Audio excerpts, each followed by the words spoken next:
Il y a eu un problème de famille là-dessus aussi. Ah. Ah, oui, ben parce que mon foyer n'existe plus. C'est-à-dire? Ah, je vais pas le dire parce que j'ai pris l'engagement devant mon ex-épouse de ne pas le dire. Mais c'est depuis que Giscard m'a fait tomber, non seulement il a pris mes biens, mais il faut qu'on pose la question à Giscard, qu'est-ce qu'est devenue l'impératrice Catherine Bokassa? Il faut qu'on lui pose cette question-là aussi. Comme sa femme venait de passer 24 heures à Bangui, il faudrait que je lui envoie Catherine. Et l'échange des épouses comme ça permettra aux Français et aux Centrafricains de savoir que notre amitié va toujours très bonne, qu'il n'y a rien, qu'il n'y a pas de point noir, qu'il n'y a pas de problème. Il m'a parlé, il m'a téléphoné, il m'a dit d'envoyer Catherine. Moi j'ai envoyé Catherine. Mais moi j'ai envoyé Catherine 2 mois avant qu'il me fasse tomber. Et Catherine est restée avec lui 2 mois. Je ne sais pas où se trouvait Anémone, mais Catherine, Journiac venait prendre Catherine carrément pour aller à l'Élysée. Ça c'est elle, Catherine, qui me l'a dit. Au début, c'était à l'Élysée. Mais après un certain temps, ça s'est passé à Ardricourt. Mais au début, quand j'avais annoncé... Chez vous? Oui, chez moi. Chez moi, à Ardricourt, mais quand j'avais annoncé ça au Canard Enchaîné, il y a des enquêtes qui avaient été faites auprès des habitants de Ardricourt. Ils avaient reconnu que oui, effectivement.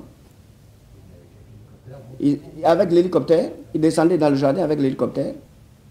Il a promis un traitement de 50 millions de francs par mois à Catherine. C'est comme ça que Giscard ne m'a pas tué. Mais Giscard a bien consulté Catherine et Catherine a pris une grossesse avec Giscard. Non, attendez.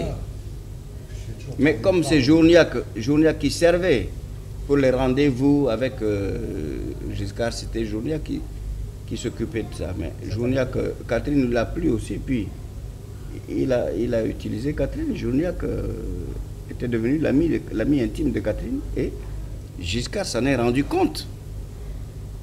Il a su que Journiac lui coupait les pieds, couchait avec Catherine. Ah, il envoie Journiac en mission en Afrique centrale, d'abord à Libreville, et Journiac prend l'avion de Bongo. Et il va au Cameroun. Or, ils ont mis un explosif. À peine arrivé au Cameroun, l'avion a explosé avec Journiac. Il est mort dans l'avion. Il est mort dans un accident d'avion, là-bas, au Cameroun. Ça se fait beaucoup, les accidents d'avion. Hein? Ben oui, mais c'est pour ça, Giscard est très fort. Hein? Il est très fort.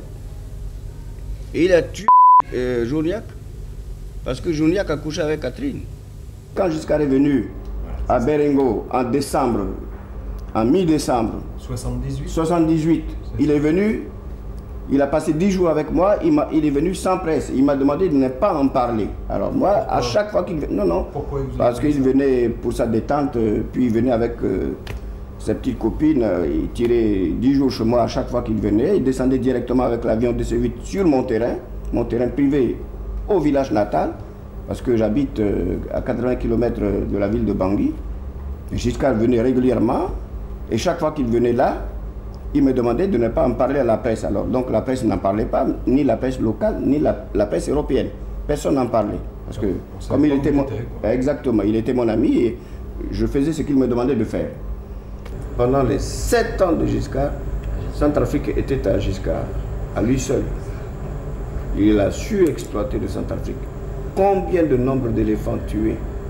Il n'a jamais respecté les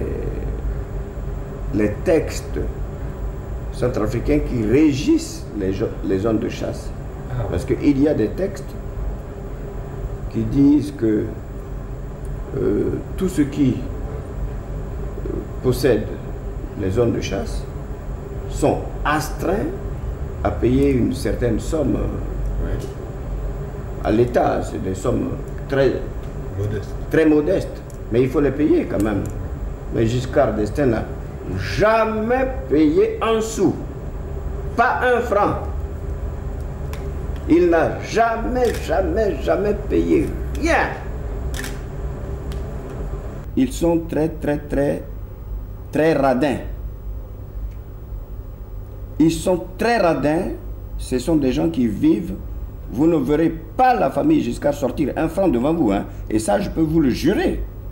Parce que quand même, depuis 1967 à 1979, j'ai eu largement le temps de les connaître. Je vous dis, Giscard venait partager les chambres avec moi. Je lui donnais une chambre, moi j'avais une autre, et on se partageait la salle de bain. Jusqu'à ce point-là quand même.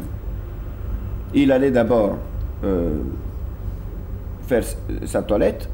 Quand il avait fini, il prenait sa douche, il se lavait. Quand il avait fini, bon, il me prévenait qu'il a fini. Moi, en ce moment-là, j'ouvrais la porte, puis je rentrais dans la salle de bain pour m'apprêter moi aussi à mon tour. Il vous a jamais reçu chez lui, en France? Non, non, non.